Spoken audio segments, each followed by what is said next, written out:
नमस्कार दोस्तों, कैसे आप सब। आप सभी ने कक्षा 11 में अध्याय 20 का भाग 1 देखा था। भाग 1 में आपको लोकोमोशन और मूवमेंट यानी प्रचलन और गति के बारे में बातें बताई गई थी और उसके बाद प्रचलन अंगों के बारे में बताया गया। फिर मनुष्य में पाए जाने वाले गति के प्रकार के बारे में बताया गया और उसके बाद मनुष्य में पाए जाने वाले पेशियों के प्रकार के बारे में बताया गया था।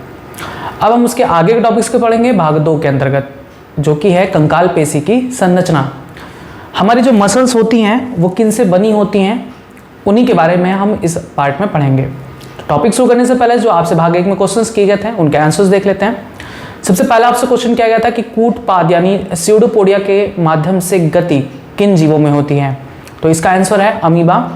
फिर दूसरा आपसे क्वेश्चन किया गया था कि पचमाप या सीलिया के माध्यम से गति किस में होता है, पैरामीशियम।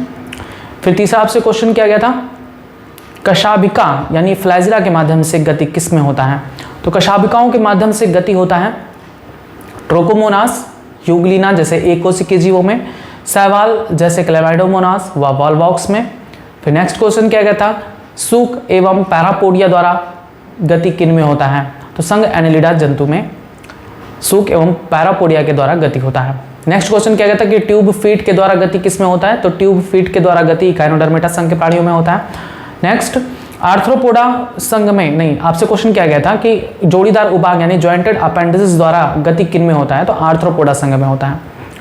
और फिर नेक्स्ट क्वेश्चन किया गया था मनुष्य के शरीर की कोशिकाओं में कितने प्रकार की गति होती है, तो 3 प्रकार की गति होती है, अमीबीय गति, पश्माबी गति और पेशीय गति। फिर आपसे क्वेश्चन किया गया था कि किन कोशिकाओं में अमीबीय गति होती है, तो अमीबीय गति महाभक्षी शिकाणु एवं श्वेताणु यानी मैक्रोफेजेस और ल्यूकोसाइट्स में होता है। फिर नेक्स्ट पूछा गया था कि पश्माभिकीय गति किस में होती है, तो पश्माभिकीय गति हमारे आहार नाल व जनन मार्ग में होता है। बस इतने क्वेश्चंस किए गए थे जिनके आंसर्स आपको दे दिए गए। अब आइए भाग 2 के अंतर्गत जो आपका टॉपिक है उसको समझते हैं। भाग 2 का जो आपका टॉपिक है वो है कंकाल पेशी की संरचना।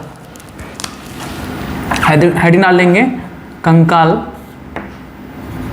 पेशी की संरचना यानी स्ट्रक्चर ऑफ स्केलेटल मसल। यहाँ पर ये हाथ बनाया गया है, ठीक। इस हाथ में आपको ये दर्शाया गया है कि हड्डियों के बीच ये जो आप देख रहे हैं ग्रीन कलर की स्ट्रक्चर, ये आपके बोन्स को दर्शा रहा है, हड्डी को, ठीक है। बोन यानी हमारी हड्डी है, ये हाथ की हड्डी। और हाथ के हड्डियों से मैंने बताया था कि कंकाल पेशी जो होती हैं वो कंकाल यानी हड्डियों के संपर्क में होती है, निकट संपर्क में उनसे जुड़ी हुई होती हैं। तो जो कंकाल पेशी होता है वो हड्डियों के पास होता है। यहाँ पर ये पेशी बनाई गई हैं, आप देख सकते हैं, ये है आपका कंकाल पेशी की संरचना। इस तरह से होता है कंकाल पेशी की संरचना, ठीक। अब इन्हीं कंकाल पेशियों की संरचना के बारे में पढ़ेंगे कि आखिर ये जो कंकाल पेशियां होती हैं वो किससे मिलकर बनी होती हैं। तो हम इसको क्या करेंगे, इस पेशी को इतने दूर पे काटेंगे और माइक्रोस्कोप में जाकर देखेंगे, इसको जूम करके देखेंगे तो हम पाएंगे कि जो हमारी कंकाल पेशियां होती हैं वो ढेर सारे मसल बंडल यानी पेशी बंडलों से मिलकर बनी होती हैं, पेशी बंडलों से मिलकर बनी होती हैं। ध्यान से समझिएगा, हमारी कंकाल पेशियां ढेर सारे पेशी बंडल से मिलकर बने होते हैं, 1 2 3 4 5 6 7 8 9 10 ढेर सारे, ठीक। ये जो पेशी बंडल होते हैं वो चारों तरफ से ये जो पेशी बंडल होते हैं वो चारों तरफ से एक लेयर द्वारा आस्तरित होते हैं जिसे हम फेशिया कहते हैं। ये बाद में आपको बताएंगे, फिलहाल आप ये इसको समझते चलिए कि जो हमारी कंकाल पेशी होती है वो ढेर सारे पेशी बंडलों यानी मसल बंडल से बनी होती है जिन्हें हम फेसिकल्स भी कहते हैं, ठीक है। ये आपका एक फेसिकल्स को दर्शा रहा है, फेसिकल्स,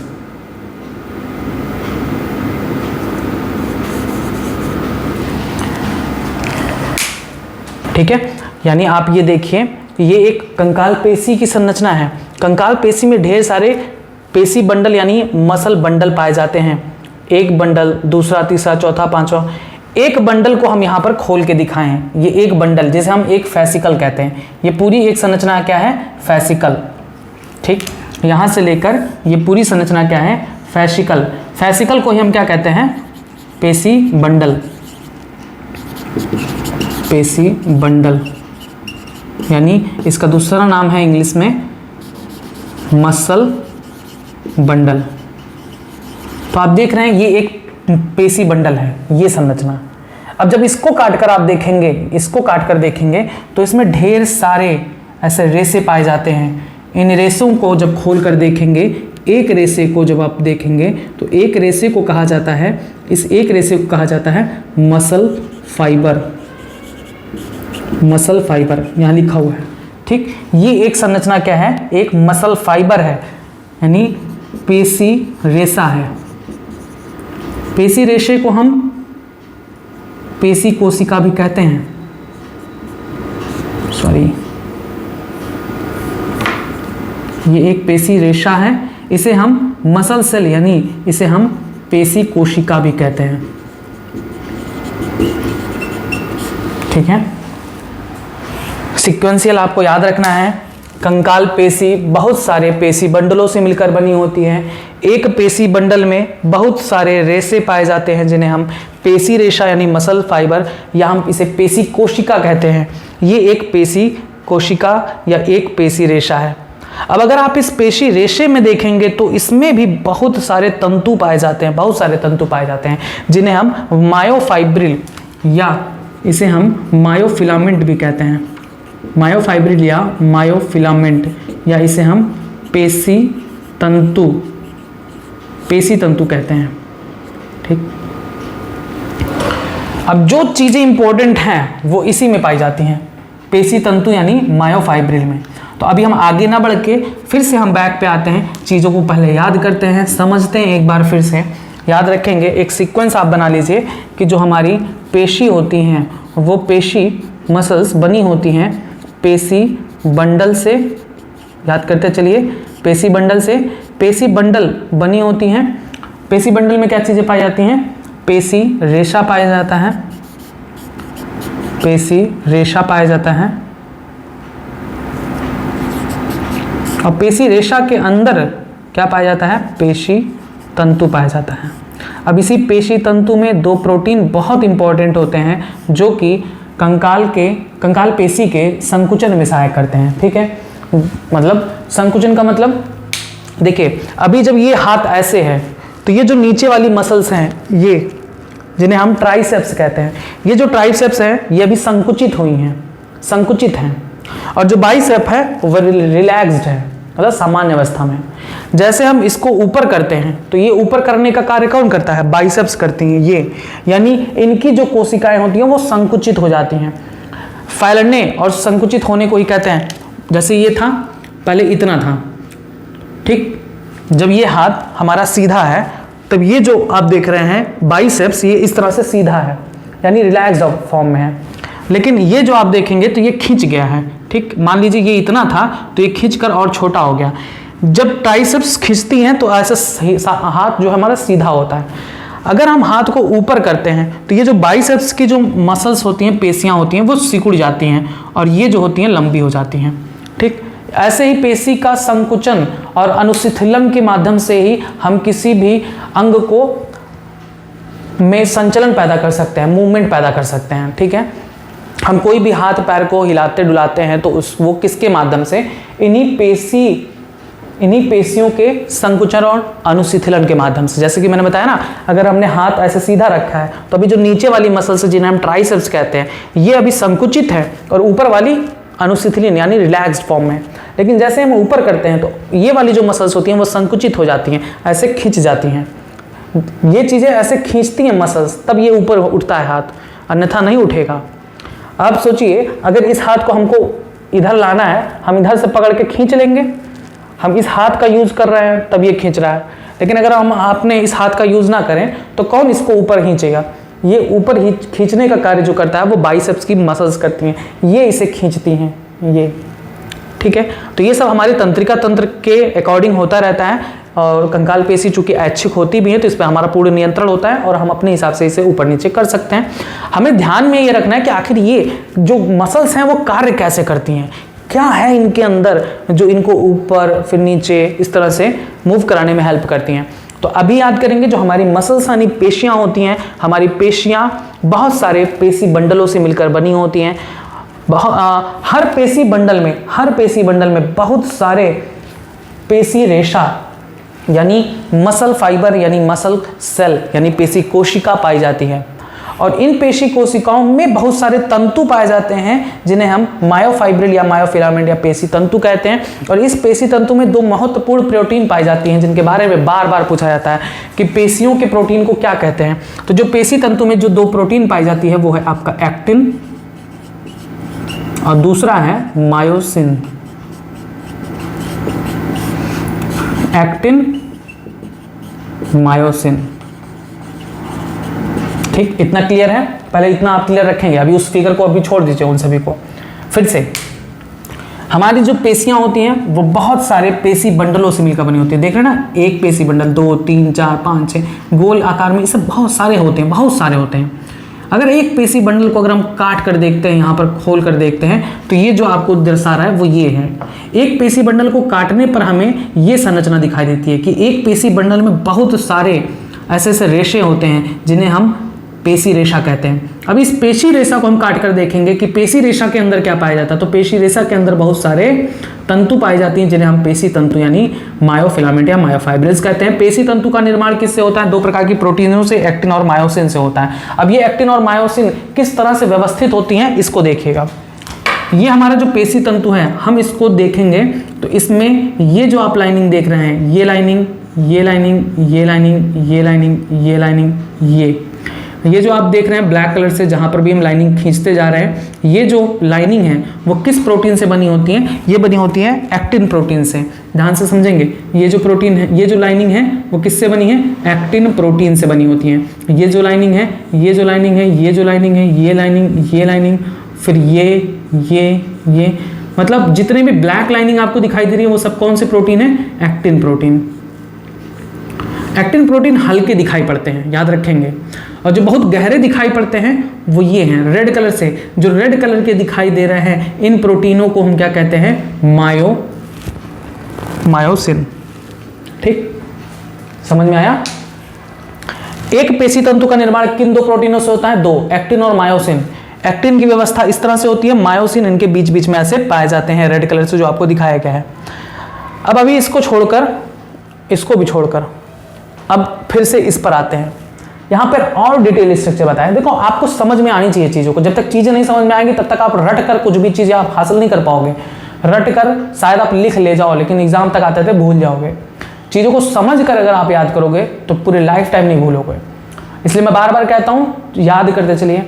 जो मसल्स हैं, पेशी हैं, वो किससे बनी होती हैं? पेशी बंडलों से बनी होती हैं। पेशी बंडल में क्या पाया जाता है? काट कर देखने पर, अभी मैंने दिखाया, पेशी बंडल को काटने पर क्या दिखाई देता है? उसमें पेशी रेशे पाए जाती हैं। पेशी रेशे को काट कर निकालने पर उसमें दिखाई देता है बहुत सारे पेशी तंतु पाए जाते हैं। पेशी तंतु को काट कर देखने पर उसमें दिखाई देता है कि दो प्रकार के प्रोटीन होते हैं, एक्टिन और मायोसिन, जिनकी व्यवस्था इस प्रकार से होती है। अब फिर से हम, चूंकि ये इंपॉर्टेंट है, मायोफाइब्रिल या मसल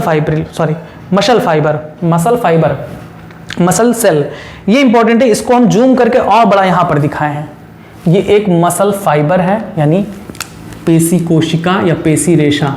इसे हम पेशी रेशा भी कह सकते हैं या फिर हम इसे पेशी कोशिका कहते हैं। देखिए, पूछा जाता है कौन सी कोशिका कोइनोसिटिक होती है। कोइनोसिटिक यानी संघ कोशिका। एक ऐसी कोशिका जिसमें केंद्रक की संख्या एक से अधिक होती है उन्हें हम कोइनोसिटिक कहते हैं। कोइनोसाइट या कोइनोसिटिक। कोइनोसाइट यानी संघ कोशिका किसे कहते हैं? ऐसी कोशिका जिसमें एक से अधिक केंद्रक पाए जाते हैं। तो हमारी जो पेशी की ये जो पेशी कोशिका होती है, ये जो पेशी कोशिका होती है, ये पेशी कोशिका, इसमें एक से अधिक न्यूक्लियस पाए जाते हैं। ठीक है, ये देखिए, एक न्यूक्लियस, दो न्यूक्लियस, तीन न्यूक्लियस, चार न्यूक्लियस, कई सारे न्यूक्लियस पाए जाते हैं। इसीलिए जो हमारी पेशी कोशिका होती है वो संघ कोशिका कहलाती है, यानी कोइनोसाइट कहलाती है। क्वेश्चन बहुत इंपॉर्टेंट है, बार बार पूछा जाता है कौन सी कोशिका संघ कोशिका होती है? तो एक ऐसी कोशिका जिसमें एक से अधिक केंद्रक पाए जाते हैं उन्हें हम संघ कोशिका यानी कोइनोसिटिक कहते हैं। और ये एक एग्जाम्पल है कोइनोसिटी का। ठीक, अब मैंने जैसे कि बताया कि जब पेशी रेशे को काट कर देखते हैं तो इसमें बहुत सारे फिलामेंट पाए जाते हैं। इस फिलामेंट को अब आप जूम करके यहाँ पर समझेंगे। अभी इसको छोड़ेंगे, इसको भी छोड़ेंगे, ये ज़्यादा फिगर क्लियर करता है।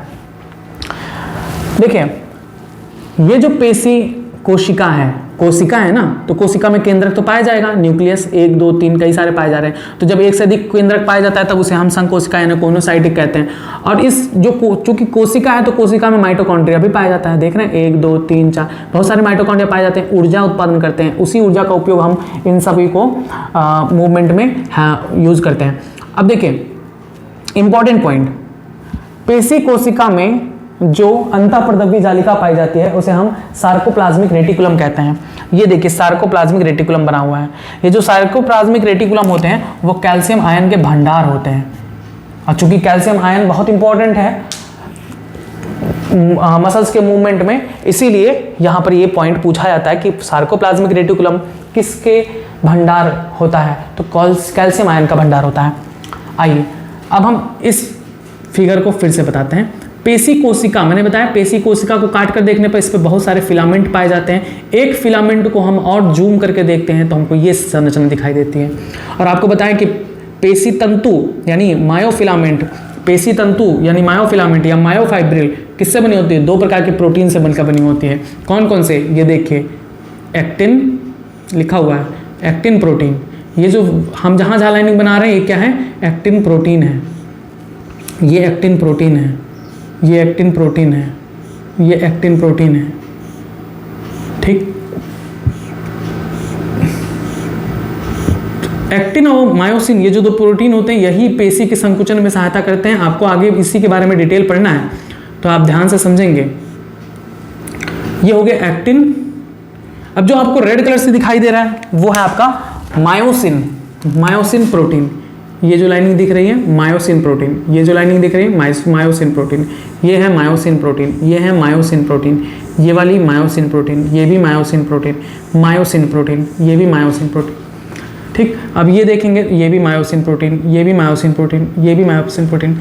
देखिए जो पैटर्न होता है रिपीट होता है, जो मेन पैटर्न है वो इतना है। अब यही फिर आगे चल के रिपीट होगा, सेम इसी तरीके से संरचना आगे मिलेगी, फिर सेम इसी तरीके से संरचना उससे आगे मिलेगी। ये जो संरचना होती है उसे हम एक पेशी तंतु का सार्कोमियर कहते हैं। ठीक है, याद रखेंगे। ये जो क्षेत्र होता है एक यहां से लेकर यहां तक का जो रेंज है, देखिए सार्कोमियर लिखा हुआ है, एक सार्कोमियर कहलाता है। एक सार्कोमियर एक्टिन और मायोसिन की व्यवस्थित क्रम को दर्शाता है। ये देखिए ये एक्टिन प्रोटीन है और ये जो रेड वाली है मायोसिन प्रोटीन है। ध्यान से समझेंगे, पेशी तंतु में जो हल्के रंग के लाइंस दिखाई देते हैं उसे हम एक्टिन प्रोटीन समझते हैं। और एक्टिन प्रोटीन को हम आई बैंड, एक्टिन प्रोटीन से बनी हुई लाइनों को हम आई बैंड कहते हैं। साथ में जो मायोसिन प्रोटीन होती हैं वो गहरी रंग की दिखाई देती हैं और इससे बनी लाइनों को हम ए बैंड कहते हैं। आई बैंड का फॉर्म होता है आइसोट्रॉपिक बैंड और A band an isotropic band. ठीक है, आपसे अगर पूछा जाए आई बैंड का फॉर्मेशन किससे होता है, तो आई बैंड का फॉर्मेशन एक्टिन प्रोटीन से होता है। ए बैंड का फॉर्मेशन किससे होता है? ए बैंड का फॉर्मेशन मायोसिन प्रोटीन से होता है। कुछ और इंपॉर्टेंट पॉइंट्स, आई बैंड के बीच में एक जिगजैग पैटर्न होता है। देखिए एक जिगजैग लाइन है, जिगजैग, इसे हम कहते हैं जिगजैग लाइन। इस जिगजैग लाइन को हम कहते हैं जेड लाइन या जेड डिस्क। ठीक, यहां पर आप ये 3 लाइनें देख रहे हैं रेड कलर से। ए बैंड के बीच में पाई जाने वाली लाइनें क्या कहलाती हैं? एम लाइन कहलाती हैं, एम लाइन। अब ए बैंड का वह स्थान, देखिए ये वह स्थान जहां पर एक्टिन नहीं पाया जा रहा। यहाँ एक्टिन पाया जा रहा? नहीं पाया जा रहा। जहां जहां उंगली जा रही है यहाँ एक्टिन पाया जा रहा? नहीं, एक्टिन तो यहाँ पर है, एक्टिन यहाँ पर नहीं है। एक्टिन यहाँ पर है लेकिन यहाँ पर नहीं है। तो इस क्षेत्र को कहते हैं जहां पर ए बैंड का वह क्षेत्र जहां पर एक्टिन प्रोटीन नहीं पाई जाती, उस क्षेत्र को हम एच जोन कहते हैं, एच जोन कहते हैं। ठीक, और उसके बाद फिर आपका वही जेड डिस्क आ गया, फिर उसके बाद आई बैंड, यानी आई बैंड के बाद ए बैंड, फिर आई बैंड, फिर आगे क्या मिलेगा? A band. यहाँ के बाद ये क्या है? ए बैंड, फिर ए बैंड के बाद आई बैंड। ऐसे ही पैटर्न बनता हुआ चला जाता है पूरे रेसे पर। क्लियर है सारी चीज़ें? बहुत इंपॉर्टेंट है ये टॉपिक।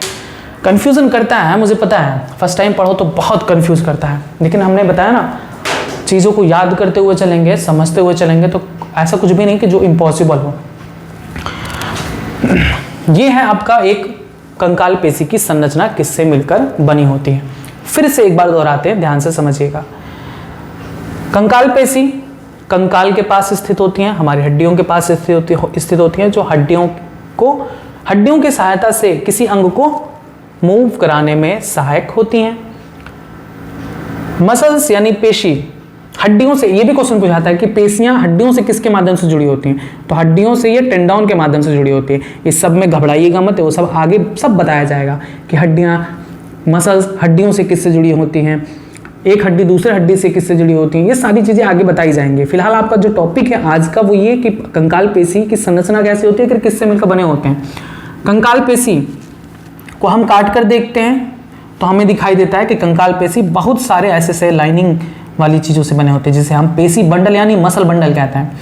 जब हम मसल बंडल को काट कर देखते हैं तो दिखाई देता है कि मसल बंडल में और भी लाइनें हैं, जिसे हम मसल फाइबर कहते हैं या मसल सेल्स कहते हैं। अब मसल फाइबर को हम काट कर देखते हैं या मसल सेल्स को काट कर देखते हैं तो देखते हैं इसमें भी और लाइनें हैं।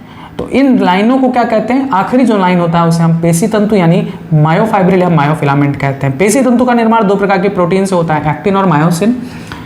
पेशी तंतु का वह क्षेत्र जिसमें एक्टिन मायोसिन एक व्यवस्थित क्रम में उपस्थित होते हैं सार्कोमियर कहलाता है। सार्कोमियर का यहाँ संरचना आप देखिए, ये जो रेड कलर से है वो है मायोसिन, जो कि आपको बताएं ये जो क्षेत्र है वो क्या है, मायोसिन से बनी होती है। और जो व्हाइट रेड कलर का यहाँ सॉरी ब्लैक कलर से यहाँ बनाई गई लाइनें, ये क्या कहलाती हैं, एक्टिन। यहाँ यहाँ यहाँ यहाँ ये जो है एक्टिन प्रोटीन है, और ये जो जिगजैग पैटर्न है ये जेड लाइन कहलाता है। फिर यहाँ पर और डिटेल देखते हैं। एक पेशी कोशिका को उठाकर और बड़ा करके देखते हैं तो एक पेशी कोशिका यानी मसल फाइबर में ढेर सारे केंद्रक पाए जाते हैं, न्यूक्लियस पाई जाती है, और इस वजह से चूंकि एक कोशिका में एक से अधिक केंद्रक का पाया जाना क्या कहलाता है, संकोशिका कहलाता है यानी कोनोसिटिक कहलाता है। यानी पेशी कोशिका एक प्रकार की संकोशिका यानी कोनोसाइट होती है। अब इस पेशी कोशिका को हम काट कर देखते हैं तो पेशी कोशिका में अभी हमने बताया था, पेशी कोशिका में काट कर देखने पर कई सारे पेशी तंतु पाए जाते हैं। देखिए 1 2 3 4 बहुत सारे पेशी तंतु है, इसमें से एक पेशी तंतु को खींचा यहाँ पर और इसको जूम करके दिखाया कि ये पेशी तंतु में क्या चीजें पाई जाती हैं। पेशी तंतु में दो प्रकार के प्रोटीनों व्यवस्थित रूप में पाई जाती हैं, एक्टिन और मायोसिन, ठीक, जो कि हमने आपको बता दिया। एक्टिन जो प्रोटीन होती हैं वो हल्के रंग की दिखाई देती हैं, इसलिए इसे हम आई बैंड ही कहते हैं या हल्के बैंड कहते हैं, हल्के या पतले बैंड भी कहते हैं। इसे आइसोट्रॉपिक बैंड या आई बैंड कहते हैं। एक्टिन बैंड के, एक्टिन से जो बनी लाइनें हैं उसके कई सारे नाम हैं। एक्टिन से बनी लाइनों के कितने नाम हो गए, पहला तो इसे हम आई बैंड यानी आइसोट्रॉपिक बैंड कहते हैं, इसे हम हिंदी में समदैशिक लाइन कहते हैं, समदैशिक लाइन या समदैशिक बैंड। दूसरा, ये हल्के रंग के दिखाई देते हैं इसलिए इसे हम क्या कहते हैं, हल्के पट्ट कहते हैं, या इन्हें हम पतले पट्ट कहते हैं। ए बैंड का फॉर्मेशन किससे होता है, मायोसिन प्रोटीन से, यानी ए बैंड को हम क्या कहते हैं, एन आइसोट्रॉपिक बैंड, या इसे हम विषमदैशिक बैंड कहते हैं, या फिर हम इसे मोटे बैंड, या फिर हम इसे गहरे बैंड भी कहते हैं। इतने सारे नाम है, सब कुछ याद करते चलेंगे। फिर उसके बाद आई बैंड आ जाता है। दो आई बैंड के बीच में जो संरचना होती है उसे हम सार्कोमियर कहते हैं। सार्कोमियर में अगर आप देखेंगे तो एक्टिन के बीच में एक जिगजैग पैटर्न वाली लाइन होती है जिसे हम जेड लाइन या जेड डिस्क कहते हैं। मायोसिन के बीच में 3 लाइनें होती हैं जिसे हम एम लाइन कहते हैं। मायोसिन या ए बैंड का वह क्षेत्र जहां पर एक्टिन प्रोटीन नहीं पाई जाती उसे हम एच जोन कहते हैं। बस ये था आपका पेशी, कंकाल पेशी की संरचना के बारे में। अब थोड़ी सी चीजें और इंपॉर्टेंट आ जाती हैं, जैसे पेशी बंडलों के चारों तरफ जो कवरिंग होती है उस कवरिंग को हम क्या कहते हैं, तो पेशी बंडलों के चारों तरफ की जो कवरिंग होती है उसे हम फेशिया कहते हैं। इसे हिंदी में समपट्ट कहते हैं, समपट्ट। उसके बाद मसल फाइबर के बाहर जो पाई जाती है प्लाज्मा झिल्ली, मसल फाइबर के बाहर भी क्या पाई जाती है, प्लाज्मा झिल्ली पाई जाती है। इस प्लाज्मा झिल्ली को हम क्या कहते हैं, सार्कोलेमा, ठीक है, इसकी हिंदी भी यही होती है, सार्कोलेमा। क्लियर है, सार्कोलेमा ये कोशिका है भैया, पेशी रेशा जिसे हम पेशी कोशिका कहते हैं, ये कोशिका है, लंबी कोशिका होती है। जो पेशी कोशिका होती है उसके अंदर जो द्रव पाया जाता है उसे हम सार्कोप्लाज्म कहते हैं। जैसे हमारी अन्य कोशिकाओं में जो कोशिका के अंदर जो द्रव पाई जाती है उसे हम साइटोप्लाज्म कहते हैं, वैसे ही इन कोशिका के अंदर जो द्रव्य पाए जाते हैं उसे हम सार्कोप्लाज्म कहते हैं। अब इस सार्कोप्लाज्म में क्या चीजें पाई जाती हैं? देखिए, माइटोकॉन्ड्रिया पाया जाता है। इसी सार्कोप्लाज्म में क्या पाया जाता है? सार्कोप्लाज्मिक रेटिकुलम पाया जाता है, यानी सार्कोप्लाज्मिक अंतःप्रदवी जालिका पाई जाती है। सार्कोप्लाज्मिक अंतःप्रदवी जालिका किस आयन का भंडार का स्रोत होती है? कैल्शियम आयन के भंडार का स्रोत होती है। बस ये था आपका पेशी कंकाल की संरचना के बारे में। सारे फिगर्स को आप बना लीजिए, नोट कर लीजिए, जितनी भी बातें आपको बताई गई हैं याद करिए, जितना ज़्यादा हो सके याद करिए। ये बहुत इंपॉर्टेंट है, क्योंकि सब जानते हैं नीट वाले जो एग्ज़ाम पैटर्न बनाते हैं, जो एग्ज़ाम क्वेश्चंस बनाते हैं, सब जानते हैं कि ये सब ऐसी चीज़ें हैं जो जल्दी समझ में नहीं आती, तो यहाँ से क्वेश्चंस को उठाते हैं। तो कुछ भी नहीं है भैया, बस सिक्वेंशियल जैसे जैसे बताया आप जैसे याद करते चलेंगे, कुछ भी नहीं है। पेशियाँ पेशी बंडलों से मिलकर बनी होती हैं। इसके बारे में एक इंपॉर्टेंट पॉइंट, पेशी बंडल के चारों तरफ जो आवरण होता है उसे हम संपट या फेसिया कहते हैं। पेशी बंडल को काटकर देखने पर इसमें बहुत सारे पेशी रेशाएं होती हैं, जिन्हें हम पेशी कोशिका कहते हैं। पेशी कोशिका के चारों तरफ जो प्लाज्मा झिल्ली होती है उसे हम सार्कोलेमा कहते हैं। पेशी रेशा को काटने पर देखते हैं तो इसमें बहुत सारे पेशी तंतु पाए जाते हैं, जिनमें 2 प्रोटीन पाई जाती हैं व्यवस्थित क्रम में, एक्टिन और मायोसिन। जो हल्के रंग के दिखते हैं उन्हें हम एक्टिन या समदैशिक लाइन, या फिर हम इसे पतले पट्ट, या फिर हम इसे हल्के पट्ट कहते हैं। पेशी तंतु में जो मायोसिन प्रोटीन होती हैं उसे हम, उसके द्वारा जो लाइन बनती है उसे हम ए बैंड या एनाइसोट्रॉपिक या विषमदैशिक बैंड कहते हैं, या फिर हम इसे मोटे बैंड या फिर हम इसे गहरे बैंड कहते हैं। इतनी बातें याद हो गई। अब एक्टिन के बीच में जो जेड लाइन पाई जाती है उसे हम जिगजैग लाइन जो होती है उसे हम जेड लाइन कहते हैं। और उसके बाद मायोसिन के बीच में 3 लाइनें होती हैं जिसे हम एम लाइन कहते हैं। ए बैंड के बीच में जहां पर एक्टिन नहीं पाया जाता वह क्षेत्र एच जोन कहलाता है। बस हो गया।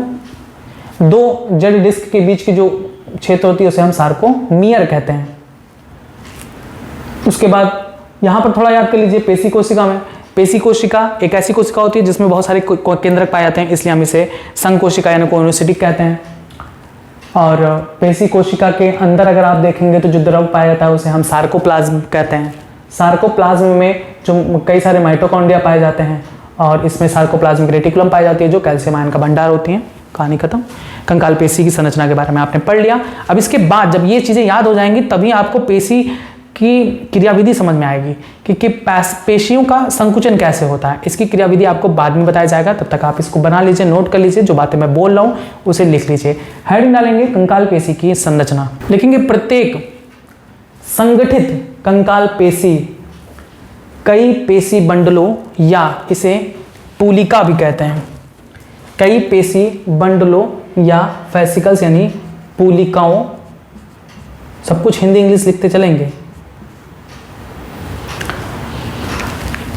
प्रत्येक संगठित कंकाल पेशी कई पेशी बंडलों या इंग्लिश में लिखेंगे यहाँ पर मसल बंडल या पूलिकाओं यानी फैसिकल्स की बनी होती हैं, जो संयुक्त रूप से कोलेजनी संयोजी ऊतक से घिरी होती हैं, कोलेजनी संयोजी ऊतक से घिरी होती हैं, जिसे समपट्ट या फेसिया कहते हैं। लिखेंगे आगे, लिखेंगे प्रत्येक पेशी बंडल में कई पेशी रेशे होते हैं जो प्लाज्मा झिल्ली से आश्रित होते हैं और उस झिल्ली को सार्कोलेमा कहते हैं, सार्कोलेमा कहते हैं। आगे लिखेंगे पेशी रेशा या पेशी कोशिका एक संघ कोशिका यानी कोइनोसाइट है, क्योंकि इसमें कई सारे ऐसे लिखेंगे क्योंकि इसके सार्कोप्लाज्म में कई सारे केंद्रक पाए जाते हैं। आगे लिखेंगे अंतःप्रदव्य जालिका अर्थात पेशी द्रव्य अंतःप्रदव्य जालिका, ऐसे लिखेंगे अंतःप्रदव्य जालिका या पेशी द्रव्य जालिका कैल्शियम आयनों का भंडार गृह होती हैं। आगे लिखेंगे पेशी रेशे के पेशी द्रव्य में समांतर क्रम में व्यवस्थित कई सारे तंतु होते हैं जिन्हें पेशी तंतु यानी मायोफिलामेंट या पेशी तंतुक यानी मायोफाइब्रिल कहते हैं। आगे लिखेंगे प्रत्येक पेशी तंतुक में क्रमवार हल्के एवं गहरे पट्ट यानी बैंड होते हैं। आगे लिखेंगे पेशी रेशे का रेखित रूप दो विशेष प्रकार के प्रोटीन एक्टिन, इसको भी हिंदी में एक्टिन ही कहते हैं, एक्टिन व मायोसिन के विशेष प्रकार के वितरण के कारण होता है। विशेष प्रकार का जो वितरण है इसके कारण जो पेशी तंतु है वो एक लाइनिंग यानी क्रम के रूप में दिखाई देती हैं। लिखेंगे हल्के पट्ट में एक्टिन प्रोटीन होता है जिसे आई बैंड या आइसोट्रॉपिक बैंड, हिंदी में समदैशिक बैंड कहते हैं। फिर आगे लिखेंगे गहरे पट्ट में मायोसिन प्रोटीन होता है जिसे ए बैंड या एन आइसोट्रॉपिक बैंड, हिंदी में विषम दैशिक बैंड कहते हैं। आगे लिखेंगे एक्टिन तंतु मायोसिन तंतु की अपेक्षा पतले होते हैं, अतः इन्हें क्रमशः पतले एवं मोटे पट्ट भी कहते हैं। यानी एक्टिन तंतु को पतले तंतु कहेंगे तथा मायोसिन को मोटे तंतु कहते हैं। आगे लिखेंगे प्रत्येक आई बैंड के मध्य में इसे द्विविभाजित करने वाली टेढ़ी मेढ़ी यानी जिगजैग रेखा होती है जिसे जेड डिस्क या जेड लाइन कहते हैं। जेड लाइन या जेड डिस्क को हम क्राउन की झिल्ली भी कहते हैं, ये भी लिख लीजिएगा। इसे क्राउन की झिल्ली किसे कहते हैं? क्राउन की झिल्ली, जेड लाइन को कहते हैं क्राउन की झिल्ली। लिखेंगे जेड डिस्क या जेड लाइन को हम क्राउन की झिल्ली भी कहते हैं। आगे लिखेंगे आई बैंड जेड लाइन से दृढ़ता पूर्वक जुड़े होते हैं। फिर आगे लिखेंगे ए बैंड के मध्य में एक पतली रेशेदार झिल्ली होती है जिसे एम लाइन या हैंसन्स डिस्क कहते हैं। हैंसन्स डिस्क कहते हैं, ठीक है। ए बैंड के मध्य में पतली झिल्ली रेशेदार झिल्ली होती है जिसे एम लाइन कहते हैं या हैंसन्स डिस्क कहते हैं। फिर आगे लिखेंगे पेशी रेशे के पूरी लंबाई में ए बैंड व आई बैंड एकांतर क्रम में व्यवस्थित होते हैं। मतलब ए बैंड के बाद फिर आई बैंड आएगा, आई के बाद फिर ए बैंड, फिर आई बैंड, इस तरह से क्रमवार स्थित होते हैं। आगे लिखेंगे प्रत्येक दो जेड रेखाओं के बीच पेशी रेशक का भाग संकुचन कार्य इकाई बनाता है। यानी यही जो होता है वो संकुचन के लिए रिस्पॉन्सिबल होता है, यही खींचते हैं एक दूसरे, ठीक है। ये जो क्षेत्र है यही मसल्स को खींचने का कार्य करती हैं। यानी लिखेंगे दो जेड लाइनों के बीच का पेशी रेशक का भाग एक संकुचन कार्यशील इकाई बनाता है जिसे सार्कोमियर कहते हैं। इसको हिंदी में भी सार्कोमियर कहेंगे, सार्कोमियर कहते हैं।